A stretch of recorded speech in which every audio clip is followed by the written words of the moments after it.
Former President Donald Trump has finally responded to talk about having Republican Florida Governor Ron DeSantis as his vice presidential pick in the 2024 election. The former president doused the idea with ice-cold water in reaction to a DeSantis interview on Newsmax where he was asked if he would consider being a vice president for Trump. "I think I'm probably more of an executive guy," he said. "I think that you want to be able to do things. That's part of the reason I got into this job, is because we have action. We're able to make things happen, and I think that's probably what I'm best suited for."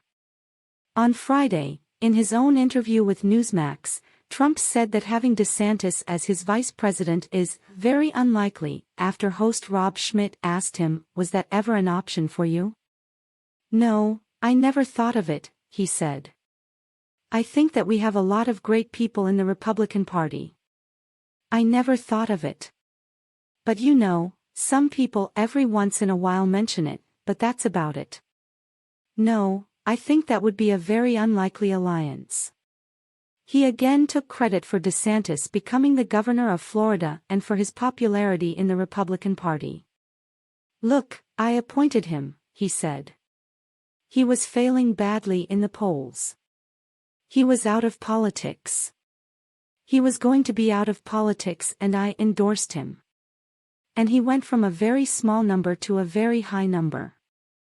And he insisted that DeSantis could not achieve victory on his own. If you look at his record, he can't win because he voted against Social Security," he said. "I mean, he voted against things that are so important. Medicare, he voted against Medicare. He wanted to raise the age substantially for people getting Social Security." This month Fox News personality Tomi Lahren, who has been an avid supporter of former President Trump, just took sides against him in his ongoing feud with Governor DeSantis. She spoke to Fox News host Sean Hannity on Tuesday night about the Republicans attacking opponents before the primary, and she did not like the former president's attacks on Governor DeSantis, Mediaite reported.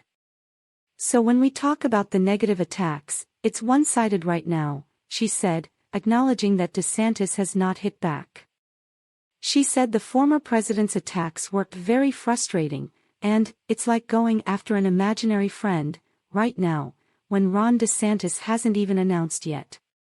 It looks like Trump is already upset, anxious, and I don't think that's a good look for him," Lahren said. "It's going to come down to this between Ron and Don. It's going to come down to who can convince us that they can win," she said. She said that she still supports Trump but she could be swayed to vote for someone else. "No candidate is a given," she said. "I am a Trump supporter, I've been a Trump supporter, but that doesn't mean he automatically has my vote. I want to see them have great policy debates, but I also want to hear them tell us how their election strategy is going to set them up to win." It comes after the former president got some fantastic news as he added another achievement to his impressive list of life accomplishments. He has topped the iTunes charts with his first single, "Justice for All," defeating competitors like Miley Cyrus and Tim McGraw, Breitbart News reported. "Justice for All" is a tribute to the January 6 prisoners that features the J6 Prison Choir, an ensemble of prisoners who can be heard chanting singing the national anthem and while Trump recites the Pledge of Allegiance. As of Friday, "Justice for All" has overtaken Cyrus's "Flowers," McGraw's "Standing Room Only," and Morgan Wallen's "Last Night" on iTunes national rankings, making it the #1 song in America on the platform. "Justice for All" by the J6 Prison Choir and former President Donald Trump is the first song ever released by a former U.S. president. This powerful and moving song raises awareness and support for the political prisoners still locked in jail without trial following the January 6 protest in 2021, Kash Patel said in a press release. J6 Prison Choir consists of individuals who have been incarcerated as a result of their involvement in the January 6, 2021 protest for election integrity after President Donald J. Trump stated, "I know that everyone here will soon be marching over to the Capitol building to peacefully and patriotically make your voices heard." The J6PC continues to make their voices heard through the power of music and sings the Star-Spangled Banner every evening before bed, inside Pod C2B of the DC jail, aka the DC Gulag, he said.